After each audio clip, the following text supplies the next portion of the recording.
Imagination वो power है जिसे आप अपने दिमाग में कुछ भी क्रिएट कर सकते हो। जब तक आपके माइंड में एक क्लियर इमेज पिक्चर नहीं होगी तब तक आपके पास एक क्लियर गोल भी नहीं हो सकता। और सच कहें तो इमेजिनेशन की एबिलिटी के बिना ना ही आप कॉन्फिडेंट हो सकते हो और ना ही अच्छे लीडर।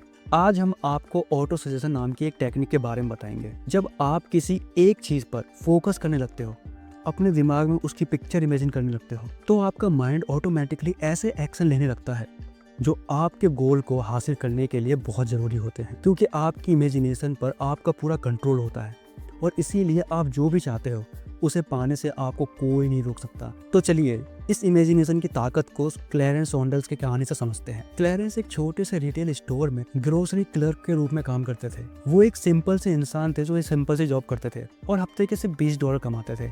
एक दिन क्लैरेंस एक कैफेटेरिया में कुछ खरीदने के लिए गए। जब वो लाइन में खड़े थे तो क्या होगा, ऐसे तरीके के थॉट्स उनके दिमाग में चलने लगे। उन्होंने कैफेटेरिया में सेल्फ हेल्प या सेल्फ सर्विस वाले प्रिंसिपल को गौर से देखा कि ये कैसे काम करता है। उन्होंने सोचा कि ये प्रिंसिपल अगर वो ग्रोसरी स्टोर में अपनाया जाए तो क्या होगा। तो ये आइडिया बहुत सिंपल था पर पूरी तरह नया भी नहीं था। लोग इससे वाकिफ थे। अब क्लैरेंस अपने आसपास कनेक्शन ढूंढने लगे। वो काफ़ी क्रिएटिव थे और उन्होंने अपनी इमेजिनेशन का यूज़ करके एक नए माहौल में इस पुराने आइडिया को एक आजमाया। उन्होंने सेल्फ सर्विस बिगली पिगली वाले स्टोर की शुरुआत की। इस इनोवेटिव थिंकिंग ने क्लैरेंस को हफ्ते के $20 कमाने का एक आम लड़के से एक सक्सेसफुल मिलियनर बना दिया। अगर आप गौर से देखोगे तो क्लैरेंस ने उन सभी चीजों का इस्तेमाल किया कि जिसकी हमने अभी तक बात की। क्लैरेंस को एक क्रिएटिव आइडिया आया जिसने उन्हें एक गोल सेट करने के लिए मोटिवेट किया। उनका मकसद बड़ा था और वो अपने आइडिया से दुनिया बदलना चाहते थे। उनकी सबसे ज़्यादा बड़ी खास बात ये थी कि वो बहुत ज़्यादा फोकस थे। उनके इस पावरफुल थॉट्स के साथ यूनिवर्स भी उनके साथ था, क्योंकि वो लॉ ऑफ अट्रैक्शन का इस्तेमाल कर रहे थे। जब आप पूरे दिन से कुछ पाना चाहते हो तो ये यूनिवर्स उस इच्छा को पूरा करने में लग जाता है। एक बार जब उन्होंने प्लान बना लिया तो वो कॉन्फिडेंस के साथ आगे बढ़े। क्योंकि सेल्फ सर्विस का स्टोर ग्रोसरी स्टोर के लिए नया था तो इसलिए उन्होंने खुद पहल करके लीडर का रोल निभाया। यकीन मानो ये बिना इमेजिनेशन की पावर के बिल्कुल भी पॉसिबल नहीं था। बिना इमेजिनेशन की पावर के कोई भी सक्सेसफुल नहीं हो सकता।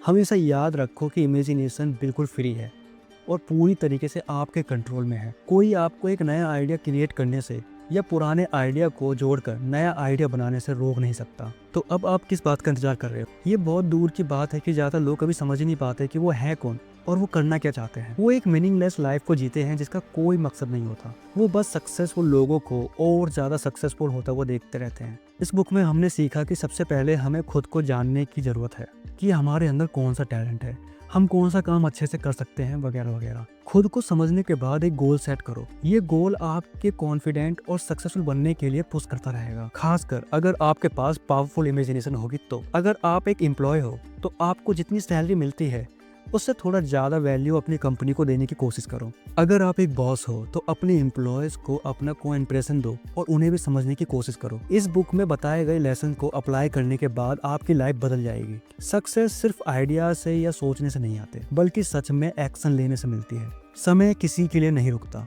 आज जो मौका आपके सामने है वो ज्यादा देर आपका इंतजार नहीं करेगा और ना ही बार बार आपके दरवाजे पर आएगा। इसलिए इधर उधर देखना बंद करके आगे बढ़ने की पहल करो। तो आप अपने थिंकिंग क्लियर रखो और एक डेफिनेट गोल सेट करो। हमेशा इमेजिनेशन की पावर को यूज करके कुछ नया सोचो। आपका फोकस इतना जबरदस्त होना चाहिए यूनिवर्स की लॉ ऑफ अट्रैक्शन भी आपके सपने को साकार करने में लग जाए। एक्सपेरिमेंट करने से या फेल होने से कभी मत डरो। पैसे सेव करने की आदत डालो और याद रखो आप खुद अपनी किस्मत के लीडर हो। और सबसे ज्यादा जरूरी बात, लोगों के जीवन में कुछ ना कुछ तो वैल्यू ऐड जरूर करो। ये वैल्यू कुछ भी हो सकती है, जैसे फाइनेंशियली, इमोशनली या परफॉर्मेंस वेल। आज आप जो एक्शन लोगे क्या पता वो आपको एक मिलियनर बना दे। और मुझे पूरा यकीन है कि आप एक मिलियनर बनना चाहते हो, है ना?